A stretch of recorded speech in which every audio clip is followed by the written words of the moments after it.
Hi friends, Ayyanar துணையில் நாளைக்கு என்ன நடக்கலாங்கிறத பார்க்கலாம். வாங்க வீடியோக்குள்ளே போகலாம். நம்ம சேனல் இன்னும் சப்ஸ்கிரைப் பண்ணாதவங்க சப்ஸ்கிரைப் பண்ணிக்கோங்க. எல்லாரும் கிளம்பி சென்னைக்கு வந்துடுறாங்க. நிலாவுக்கு வந்ததுலேருந்து நடேசன் கிட்ட என்ன நடந்துச்சு, உண்மையிலேயே இவர் எனக்கு கொலை பண்ணியிருக்க மாட்டாருன்னு தான் தோணுது, ஆனால் அவரையே கேட்டு பார்ப்போம் அப்படின்னு சொல்லிட்டு நிலா நடேசன் கிட்ட கேட்குறாங்க. உண்மையிலேயே உங்கள் முன்னாடி வாழ்க்கையில் என்ன தான் நடந்துச்சு, பல்லவனோட அம்மா இப்போ இருக்காங்கல்ல, அவங்க யார், ஏன் அவங்கள வீட்டுக்கு கூட்டிகிட்டு வர மாட்டேங்கிறீங்க, நீங்கள் தான் உண்மையிலேயே உங்கள் ஒய்ஃபை கொன்னீங்களா அப்படின்லாம் கேட்குறாங்க. ஆனாலும் அவர்கிட்ட இருந்து எந்த பதிலும் வரமாட்டேங்குது. ஆமாம்மா நான் தான் கொன்னேன், இப்போ என்னதுக்கு அப்படின்ட்டு போயிடுறாரு.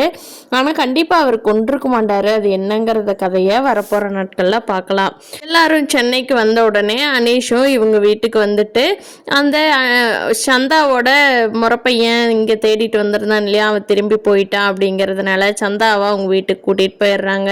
அவங்க வீட்டுக்கு கூட்டிகிட்டு போனதுக்கப்புறம் சந்தா அனீஷ் கிட்ட சொல்கிறாங்க, அண்ணன் அவங்க நல்ல ஃபேமிலி, எல்லாரும் நல்லா ரொம்ப நல்லவங்களா இருக்காங்க, எனக்கு ரொம்ப பிடிச்சிருக்கு அந்த ஃபேமிலி அப்படிங்கிறாங்க. அனீஸ் ஒரு நிமிஷம் யோசிக்கிறாரு, என்ன சொல்ல வர்றா அப்படின்னு சொல்லிட்டு. அதுக்கு மேலே அவங்க எதுவும் பேசிக்கல, வேலைக்கு கிளம்பி போயிடுறாரு அனீஷ். நம்ம பாண்டி முகத்தை கவலையா சொல்றதையா, இல்லை சந்தோஷமா இருக்கிறாரா வானதியோட கல்யாணம் நின்றுச்சுன்னு, இல்லை ப்ரெக்னெண்ட்டாக இருக்கிறான்னு நினச்சி கவலைப்படுறாரா, பாவம் பார்க்கறதுக்கே நமக்கே கவலையாகவும் இருக்குது சிரிப்பாகவும் இருக்குது பாண்டி முகத்தை பார்க்குறப்போ. வானதி ரொம்ப புத்திசாலியான பொண்ணு, எப்படியெல்லாம் சொல்லி நம்ம பாண்டியை கல்யாணம் பண்ணுறதுக்காக என்னென்ன ஐடியா பண்ணி வச்சுருக்காங்க பாருங்க. போலீஸ் ஸ்டேஷனில் சொல்கிறது என்ன, ப்ரெக்னெண்ட்டாக இருக்கிறதுன்னு சொல்கிறது என்ன, வானதி செம்ம ப்ரில்லியண்ட்டு தான். பாண்டிக்கு வானதி ஃபோன் பண்ணுறாங்க. என்ன பாண்டி சென்னை வந்துட்ட, என்னை வந்து பார்க்கணுன்னே உனக்கு தோணலையா, ஒரு ப்ரெக்னெண்ட்டாக இருக்கிற பொண்ணை இப்படி தான் அவாய்ட் பண்ணுவியா அப்படிங்கிறாங்க. பாண்டி என்ன வானதி சொல்கிற, என்ன வானதி சொல்கிற அப்படின்னு கேட்குறாரு.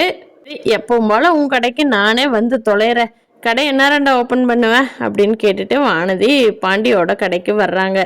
வானதி என்ன வானதி இது எதுவுமே நடக்கலையே அப்படின்னு கேட்குறாரு. அதுக்கு வானதி, டே போடா, கல்யாணத்திற்காக போய் சொன்ன மரமண்டை, இதுவும் கூட உனக்கு புரியாதாடா அப்படின்ட்டு இருக்கிறாங்க. இப்போதான் அப்பாடா அப்படின்னு ஃபீல் பண்ணுறாரு பாண்டி. பார்க்கலாம் ஃப்ரெண்ட்ஸ், ஐயனார் துணை ரொம்ப சுவாரஸ்யமாக போயிட்டுருக்குது. வரப்போகிற நாட்களில் என்ன நடக்க போகுதுன்னு பார்க்கலாம். நம்ம சேனல் இன்னும் சப்ஸ்கிரைப் பண்ணாதவங்க சப்ஸ்கிரைப் பண்ணிக்கோங்க. தேங்க்யூ.